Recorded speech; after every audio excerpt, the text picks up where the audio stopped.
Wow, just like in the Knesset.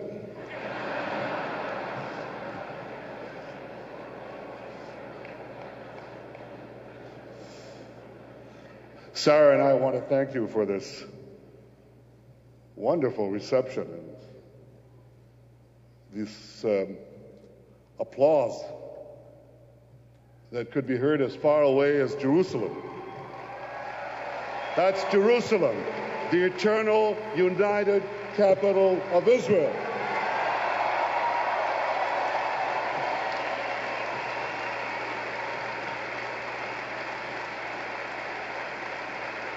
Thank you.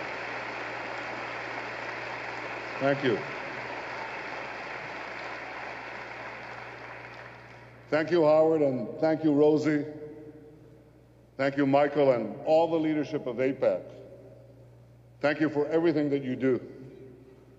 Now, I know that more than half of the members of Congress are in attendance here tonight.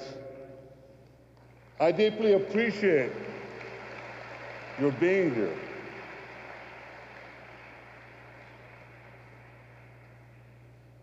Michael, you said that I spoke last May in Congress,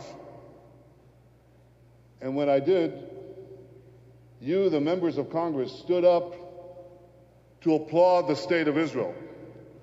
So now I ask, now you can applaud, but now I want a special applause. I want to ask the 13,000 supporters of the state of Israel to stand up and applaud the representatives of the United States for standing up with Israel.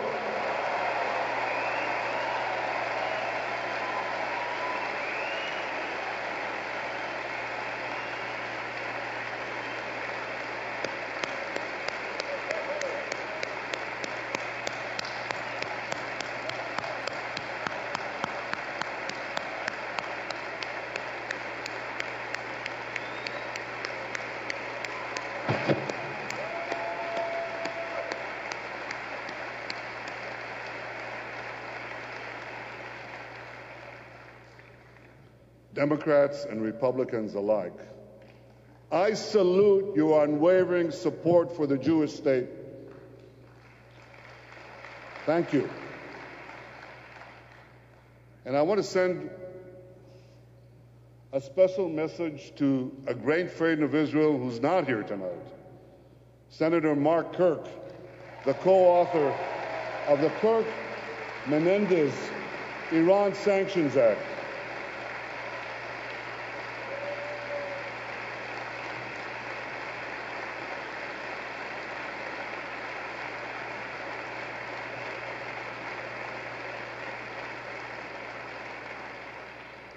Senator Kirk, I know you're watching us tonight.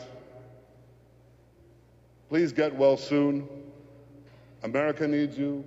Israel needs you. I send you best wishes for a speedy recovery.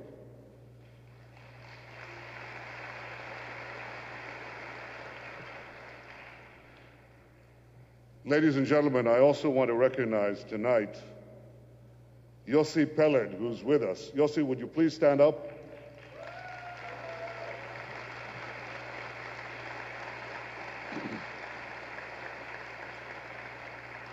Yossi was born in Belgium. His parents hid him with a Christian family during the Holocaust and World War II. His father and many other members of his family were murdered at Auschwitz. His mother survived the Holocaust, returned to reclaim Yossi, and brought him to Israel. Yossi became one of Israel's greatest and bravest generals.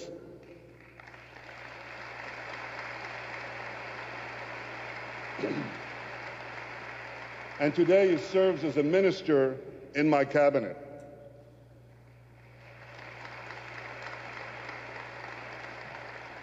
Yossi's life is the story of the Jewish people, the story of a powerless and stateless people who became a strong and proud nation able to defend itself.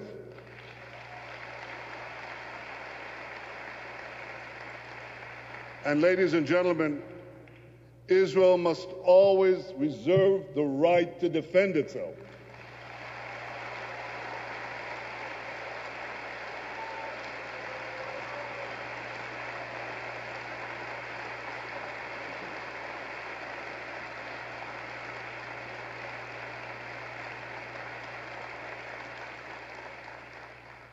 I want to recognize Israel's ambassador to the United States, Michael Oren.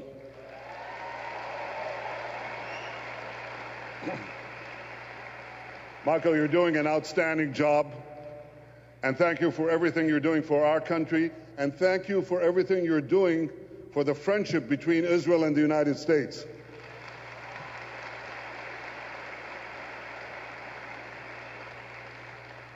I also want to recognize Ambassador Dan Shapiro, U.S. Ambassador to Israel.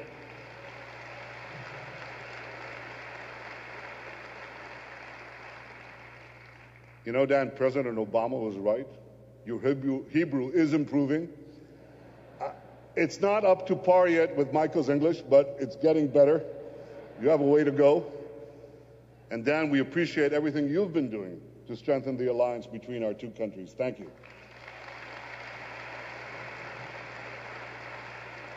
So, are there any students here tonight? A few? A few thousand. Anyone here from Florida? From New York? How about from Wisconsin? That's important. I'll tell you about it later. From California? Oh. Well, you're the future. And thank you all for ensuring the future of the great alliance between Israel and the United States. Ladies and gentlemen, tonight I'd like to talk to you about a subject that no one's been talking about recently. Yep, Iran.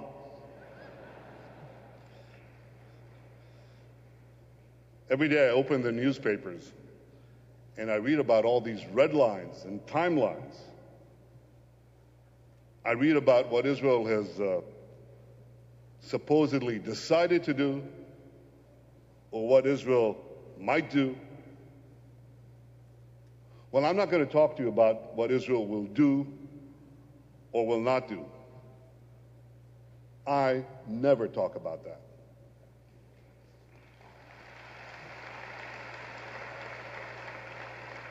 But I do want to talk to you about the dangers of a nuclear-armed Iran. I want to explain why Iran must never be allowed to develop nuclear weapons. President Obama has reiterated his commitment to prevent that from happening.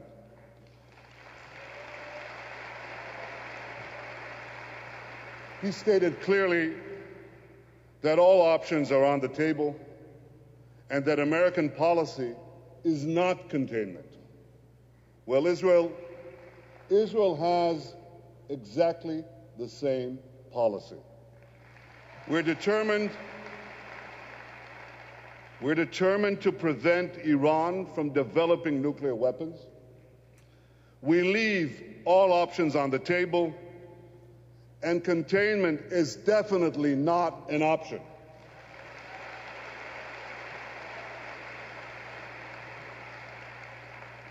The Jewish state will not allow those who seek our destruction to possess the means to achieve that goal. A nuclear-armed Iran must be stopped.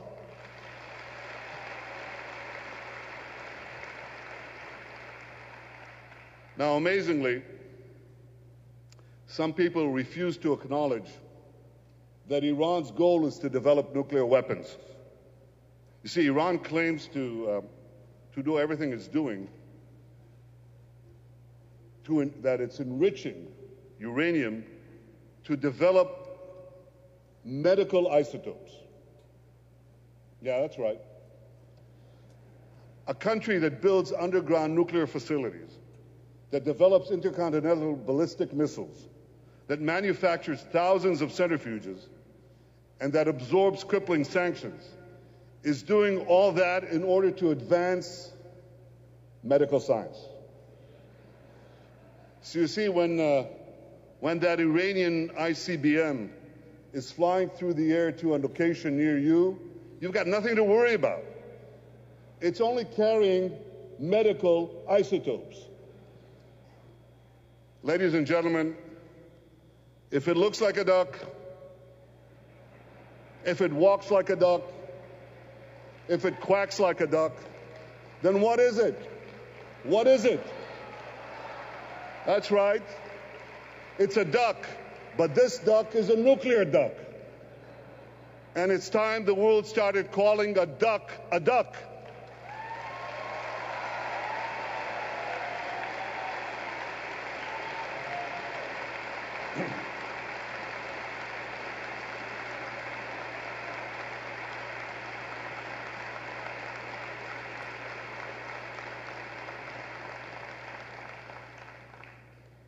Fortunately, President Obama and most world leaders understand that Iran's goal, well, they understand that the claim that Iran's goal is not to develop nuclear weapons is simply ridiculous.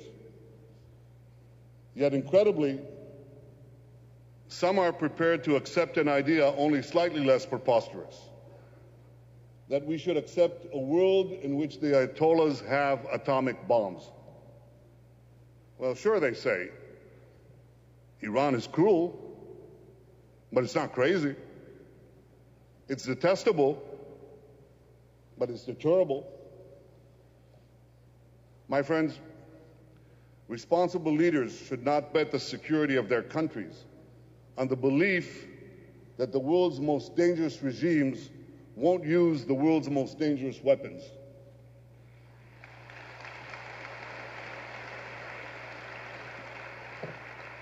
And I promise you that as Prime Minister, I will never gamble with the security of the State of Israel.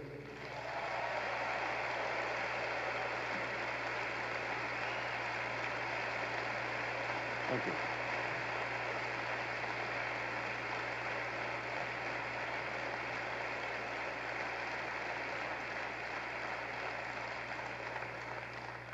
From the beginning, the Ayatollah regime has broken every international norm and flouted every international rule. It seized embassies, it has targeted diplomats, it sent its own children through minefields, it hangs gays, it stones women, it supports Assad's brutal slaughter of the Syrian people. It is the world's foremost sponsor of terrorism. It sponsors Hezbollah in Lebanon, Hamas in Gaza, and terrorists throughout the Middle East, Africa, even South America. And Iran's proxies have dispatched hundreds of suicide bombers. They've planted thousands of roadside bombs, and they fired over 20,000 missiles at civilians. So through terror from the skies and terror on the ground, Iran is responsible for the murder of hundreds, if not thousands, of Americans. In 1983, Iran's proxy Hezbollah blew up the Marine barracks in Lebanon, killing 241 U.S. Marines. In the last decade, it's been responsible for murdering and maiming American soldiers in Afghanistan and in Iraq. Just a few months ago, it tried to assassinate the Saudi ambassador to the United States. This is in a restaurant just a few blocks from here. The assassins didn't care that several senators and congressmen would have been murdered in the process. Iran accuses, this is real chutzpah, Iran accuses the American government of orchestrating 9/11. And that's as brazen as denying the Holocaust, which they do. And Iran calls for Israel's destruction, and they work for this destruction. They work for this every day, each day, relentlessly. Now, I say all that to make one point clear. This is how Iran behaves today without nuclear weapons. Think of how they'll behave tomorrow with nuclear weapons. Iran will be even more reckless and a lot more dangerous. Now, there's been plenty of talk recently about the cost of stopping Iran. I think it's time we started talking about the cost of not stopping Iran.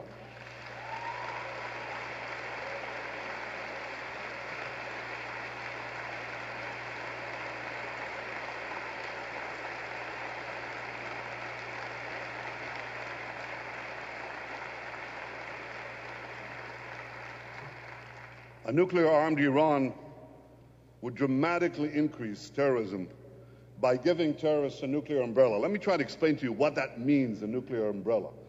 It means that Iran's terror proxies like Hezbollah and Hamas will be emboldened to attack the United States and Israel and others because they'll be backed by a power that has atomic bombs. So the terrorism we see today could grow tenfold, if not more. A nuclear-armed Iran could choke off the world's oil supply.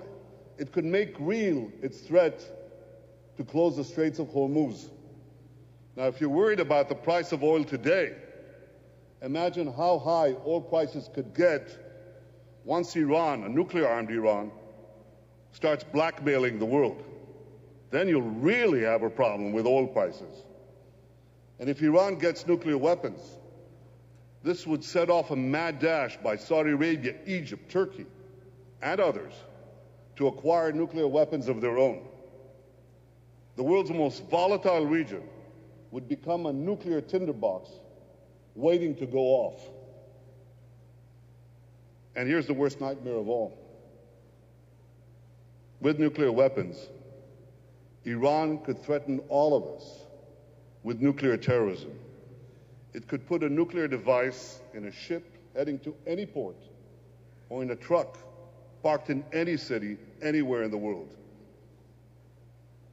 I want you to think about what it would mean to have nuclear weapons in the hands of these radicals who lead millions of people in chants of death to America and death to Israel. I want you to think about all that. And I'm sure that when you do, you'll reach a simple conclusion. For the sake of our prosperity, for the sake of our security, for the sake of our children, Iran must not be allowed to acquire nuclear weapons.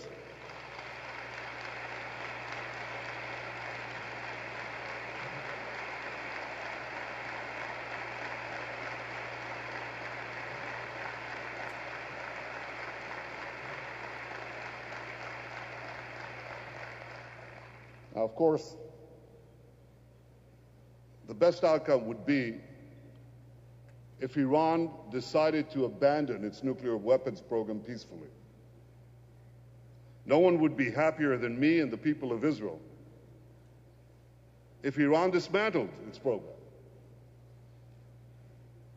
But so far, that hasn't happened. For 15 years, I've been warning that a nuclear-armed Iran is a grave danger to my country and to the peace and security of the entire world. For the last decade, the international community has tried diplomacy. It hasn't worked. For 6 years, the international community has applied sanctions. That hasn't worked either. I appreciate President Obama's recent efforts to impose even tougher sanctions against Iran. And these sanctions are hurting Iran's economy. But unfortunately, Iran's nuclear program continues to march forward. My friends, Israel has waited, patiently waited, for the international community to resolve this issue. We've waited for diplomacy to work. We've waited for sanctions to work. None of us can afford to wait much longer.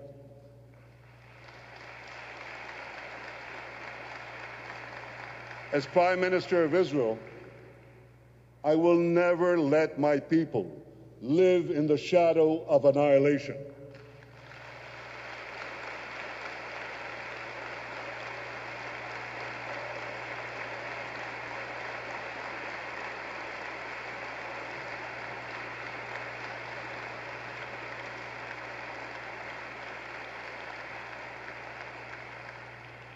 Ladies and gentlemen, some commentators would have you believe that stopping Iran from getting the bomb is more dangerous than letting Iran have the bomb. They say that a military confrontation with Iran would undermine the efforts already underway, that it would be ineffective, and that it would provoke an even more vindictive response by Iran. I've heard these arguments before. In fact, I've read them before. In my desk, I have copies of an exchange of letters between the World Jewish Congress and the U.S. War Department. Here are the letters. The year was 1944. The World Jewish Congress implored the American government to bomb Auschwitz. The reply came 5 days later. I want to read it to you. Quote, "Such an operation could be executed only by diverting considerable air support essential to the success of our forces elsewhere. And in any case, it would be of such doubtful efficacy that it would not warrant the use of our resources." And my friends, here's the most remarkable sentence of all. And I quote, "Such an effort might provoke even more vindictive action by the Germans." Think about that. Even more vindictive action than the Holocaust. My friends,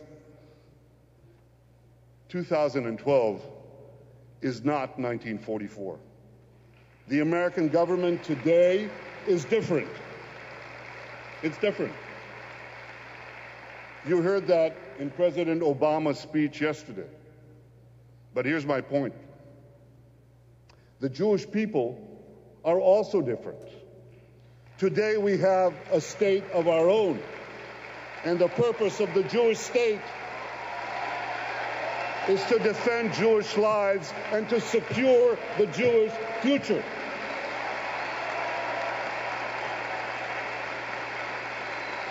Never again will the Jewish people be powerless and supplicants for our fate and our very survival. Never again.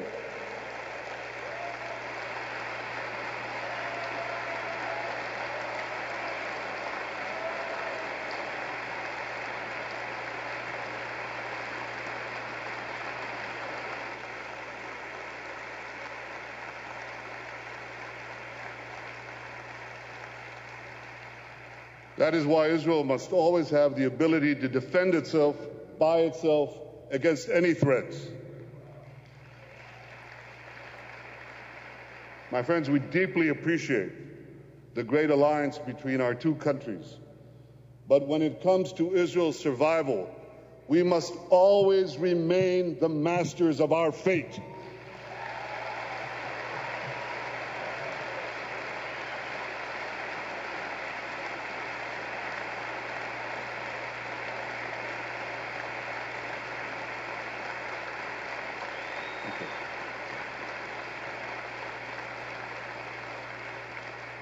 Ladies and gentlemen, Israel's fate is to continue to be the forward position of freedom in the Middle East.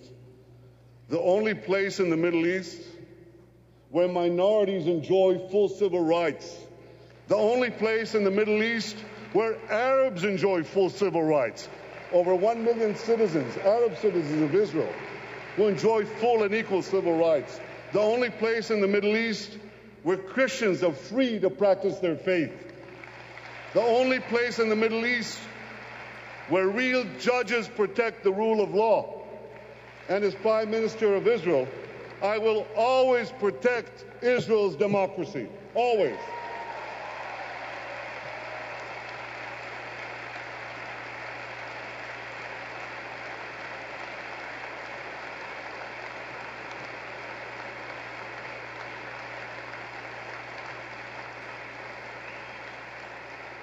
And most especially, I will never tolerate any discrimination against women.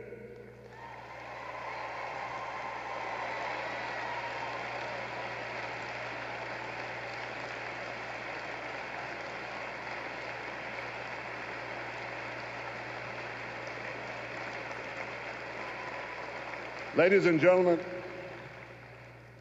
this week we'll read how one woman changed Jewish history. In synagogues throughout the world, the Jewish people will celebrate the festival of Purim.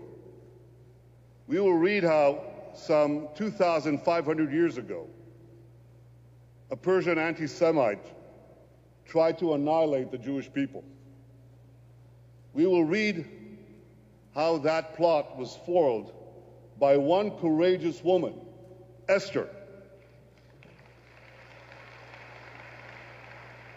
Well, you can applaud Esther. She deserved a little more.